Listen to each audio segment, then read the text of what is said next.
everyone. Today we are going to discuss about a typical bioreactor, configuration of bioreactor, body construction, aeration and agitation. A typical bioreactor. What is a bioreactor? A fermenter is a closed vessel with adequate arrangement for aeration, agitation, temperature and pH control and drain or overflow when to remove the waste biomass of cultured microorganisms along with their products. In one case, a bioreactor is a vessel in which a chemical process is carried out which involves organisms or biochemically active substances derived from such organisms. This process can either be aerobic or anaerobic. These bioreactors are commonly cylindrical, ranging in size from liters to cubic meters, and are often made of stainless steel. It may also refer to a device or system designed to grow cells or tissues in the context of cell culture. These devices are being developed for use in tissue engineering or biochemical or bioprocess engineering. On the basis of the mode of operation, a bioreactor may be classified as batch fermenter, fed batch fermenter, and continuous fermenter. Organisms growing in bioreactors may be submerged in the liquid medium or may be attached to the surface of a solid medium. Submerged cultures may be suspended or immobilized. Suspension bioreactors can use a wider variety of organisms since special attachment surfaces are not needed and can operate at a much larger scale than immobilized cultures. However, in a continuously operated process, the organisms will be removed from the reactor with the effluent. This is the overview of a fermenter. The fermenter have a agitation system, the sensor probes for the pH, temperature sensing probes, thermal jacket, effluent, submerged aerator which provide the aeration to the tank. This is the reactor tank, the air supply, the medium through which we provide the medium, the portion which we provide the medium, and this is the impellers for the proper agitation of the medium. Next is the configuration of bioreactors. Bioreactor configuration is a relatively complex engineering task which is studied in the discipline of biochemical or bioprocess engineering. Under optimum conditions, the microorganisms or cells are able to perform their desired function with limited production of impurities. The environmental conditions inside the bioreactor such as temperature, nutrient concentrations, pH and dissolved gases, especially oxygen for aerobic fermentations, affect the growth and productivity of the organisms. The temperature of the fermentation medium is maintained by the cooling jacket, coils or both. Particularly exothermic fermentations may require the use of external heat exchangers. Nutrients may be continuously added to the fermenter as in the fed batch system or may be charged into the reactor at the beginning of the fermentation. The pH of the medium is measured and adjusted with small amount of acid or base depending upon the fermentation. For aerobic fermentations, reactant gases must be added to the fermentation. Since oxygen is relatively insoluble in water, it must be added continuously into the system. Oxygen transfer is usually helped by the agitation, which is also needed to mix nutrients and to keep the fermentation homogeneous. Gas dispersing agitators are used to break up the air bubbles and circulate them throughout the vessel. Fouling can harm the overall efficiency of the bioreactor, especially the heat exchangers. To avoid it, the bioreactors must be easily cleaned. Interior surfaces are typically made of stainless steel for easy cleaning and sanitation. Typically, bioreactors are cleaned between batches or are designed to reduce fouling as much as possible when operated continuously. Heat transfer is an important part of the bioreactor design. Small vessels can be cooled with a cooling jacket, but larger vessels may require coils or an external heat exchangers. A good fermenter should have heat and oxygen transfer configuration, sterilization procedure, fast and thorough cleaning system, proper monitoring and control system. Next is the body construction. The main requirements for the body construction of the bioreactors are jacketed stainless steel vessel, temperature control, agitator, sparge gas control, baffles, pH and dissolved oxygen control. First is the vessel, the jacketed stainless steel vessel. The steels contain less than 4% chromium are classified as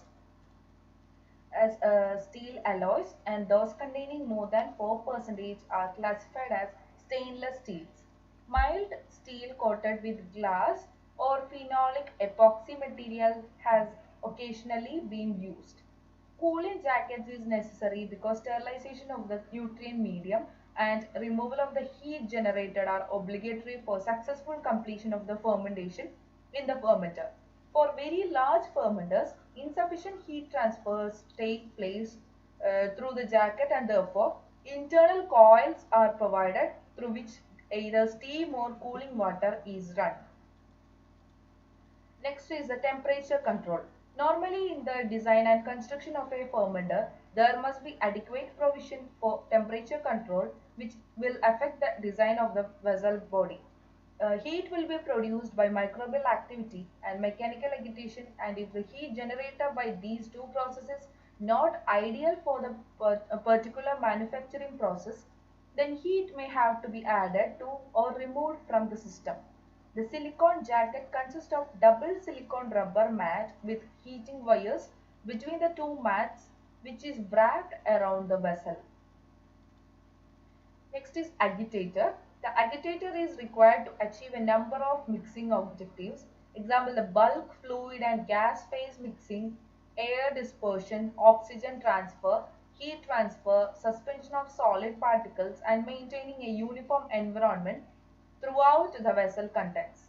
Agitators may be classified as disk turbines, vanned disk, open turbines, or variable pitch and propellers.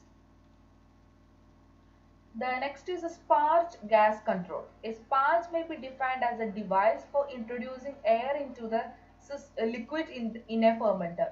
Three basic types of sparger have been used and may be described as the porous sparger, the orifice sparger, and the nozzle sparger.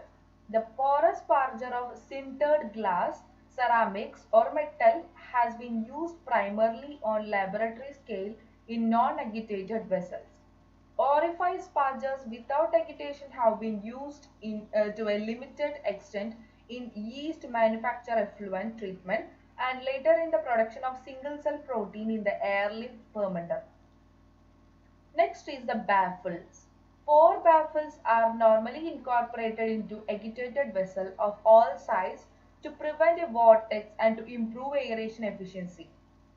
The agitation effect is only slightly increased with wider baffles but drops sharply with narrower baffles. Extra cooling coils may be attached to the baffles to improve the cooling capacity of a fermenter. The next is the pH aeration nutrient feeding liquid level control system. In any microbial fermentation, it is necessary not only to measure growth and product formation but also to control the process by altering the environmental parameters as the process proceeds. For this purpose, various devices are used in the fermenter.